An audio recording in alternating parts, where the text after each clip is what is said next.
Is the final reset a vlog of one's queen weight loss journey?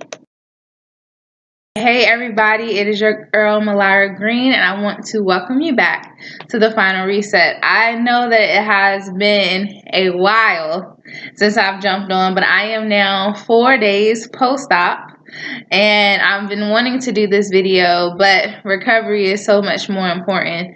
I can't say that if you feel like I'm talking weird, it's totally okay. I had something in my neck when they were proceeding, so that's all healing now, whatever. But I wanted to jump on just to say one, thank you. Thank you from the bottom of my heart for being here with me. I know that my vlog is touching many people that also want to make this lifestyle change so that they can have a final restart in their life. And I'm going to tell you, recovery isn't even the bad part, honestly. For me, I have been rest broken for the past 3 years. I have a 3-year-old daughter, and then I also have a 9-month-old son. And if anybody is a parent to young ones, you know that your sleep is pressing in around their sleep. So my body healing from the procedure, anesthesia, and everything else, I literally spent like the first 48 hours sleeping. So if I can give any suggestion, I would suggest that prior to your surgery, make sure that your body is well rested, because it's going to help with your recovery, and then you won't have to spend as much time as I did trying to recuperate. Okay. I am grateful for my support system. I was able to have my parents, have my children while my husband was here in the evenings, making sure that I was okay. My family also did shifts. So if you are a person that feels like you can do this on your own, I will definitely suggest that you have a support system ready and equipped for when you have your surgery, because you never know what's going to happen. I didn't have any complications, so I'm grateful for that.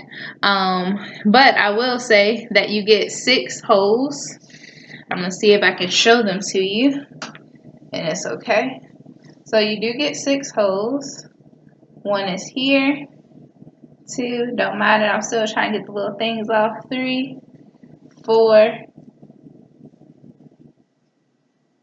and maybe we just got 5. Let me see. Or maybe I got some down here. I got 2 down here. And then this here is from the heparin shot. That's going to cause bruising. That helps to make sure that there is no blood clotting. So this is what your belly looks like post-op. And it will heal. So I wanted to show you guys that. So there were 6 incisions. The procedure is about 45 minutes to an hour. The way my doctor do it is outpatient. Some people have to stay overnight. So I would say just make sure you just follow the recommendation of your doctor. My doctor believes that you have better outcomes when you go home into your own space, because you get to sip and move and do what it is that you have to do, instead of being in his mind, kind of held hostage to the hospital and their policies and their procedures. So the only time he will recommend someone to stay overnight is if your insurance says that you need to, you don't have any support to take you back and forth home, or you've had complications. Like I said, I'm grateful I didn't have any complications at all, but I'm feeling good. I can say I did not deal with pain per se. The hardest thing for me was the gas, trying to get comfortable laying down, because once it started to dissipate in my body, it was in my shoulders. So when I laid down, sometimes I had, shortness of breath. So I was doing my little breathing mechanism, which is really important for you to do, just to make sure pneumonia doesn't set in. And making sure you get your liquids in. But the one thing I want to tell you is being hydrated is your number 1 priority. I know they say you need to get your protein, but even when my doctor said if you focus on staying hydrated, the protein is going to come. Because what you don't want to do is make yourself sick, and then now you're back in the hospital because you're dehydrated. So in the first couple of the days, please focus on staying hydrating and sipping. Like I said, the first 48 days, I basically slept. So in those 15 short minute increments that I was up, I would get up, go to the restroom, get some water in, walk around a little bit, sit back down, and go back to sleep. And it is okay. And I'm going to tell you to know your body. Everybody's recovery is going to be different. So your recovery may not look like mine. But the biggest thing I want to tell you is having a support system is going to be your best friend during this time, because you don't know how your body's going to deal. I did not know that my body needed that much rest. I didn't. I knew I don't get a lot of sleep because I am super mom. I'm wife, I work, have a business, I have a lot of things going on, but I did not know that my body needed that much rest. So I will say, if you are preparing for surgery, please make sure you incorporate more time for sleep, because I don't want your body to shut down on you, and I basically missed the whole 2 days just sleeping. 2, I got rid of my scale. I gave my scale to my mother. I weighed in one more time right before my surgery, and I weighed 291. So my heaviest weight starting this journey was 304, and then now I was 291. The reason why I got rid of my scale is because I believe that I don't want to be so focused on the end goal that I do not enjoy the journey. The journey is the payoff, not seeing 180 on that scale. So the only time I'm going to weigh myself is when I'm at the doctor's office, and I'm okay with that, because I feel like if I focus more on the journey, it'll be more of a lifestyle change than me chasing the number on the scale.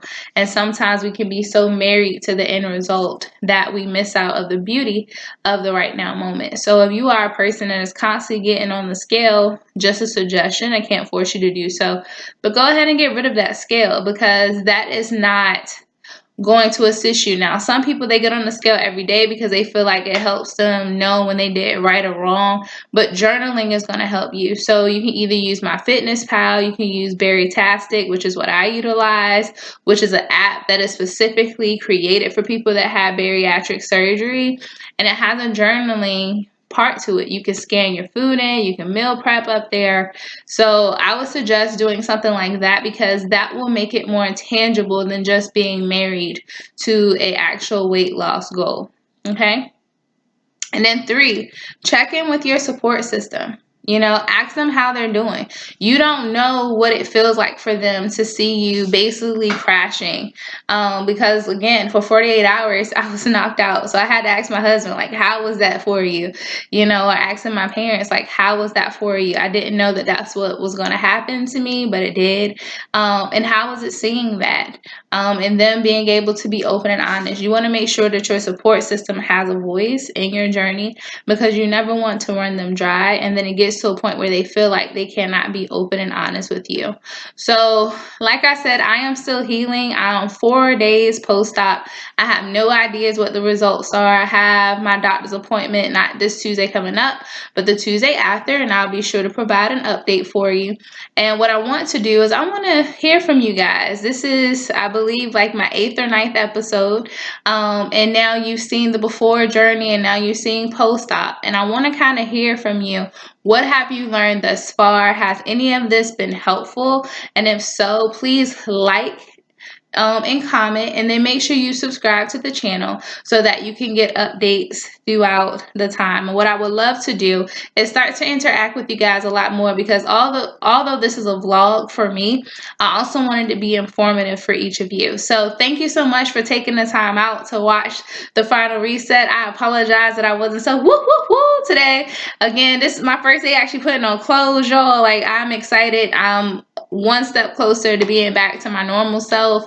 So just thank y'all for y'all prayers and being with me. And my desire is, as I continue to go through my journey, I serve as the bridge between a caterpillar and butterfly as you reach your final reset. And if you don't remember anything that I've said thus far, remember, you are enough.